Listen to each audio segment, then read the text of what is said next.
سرمد بلال صاحب نے پوچھا ہمارا ایک دوست وفات پا گیا، اس کو ایصال ثواب کرنا چاہتے ہیں، ہم کیا طریقہ اپنائیں ایصال ثواب کے لیے؟ سب سے پہلا کام ایصال ثواب کا وہ یہ کہ اس کے لیے دعائے بخشش کریں۔ یہ وہ کام ہے جس پر سب کا اتفاق ہے، دعا کا اہتمام کریں، اللہ رب العزت سے مغفرت مانگیں، استغفار، توبہ، دعا، اور اس کے لیے بخشش کی مسلسل دعا کریں۔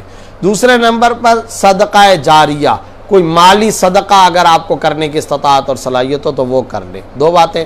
تیسرے نمبر پر یہ ہے کہ آپ اس کے لیے ذکر، تلاوت، نفل نماز وغیرہ بھی پڑھ سکتے ہیں، ان میں سے کوئی بھی کام کریں، یہ سب طریقے بہترین ہیں، لیکن پہلے دو طریقے یعنی مالی صدقہ اور دعا یہ سب سے زیادہ ٹاپ آف دا لسٹ طریقہ ہے اور سب سے زیادہ ترجیح کے قابل طریقے، ان کو اختیار کرنا چاہیے۔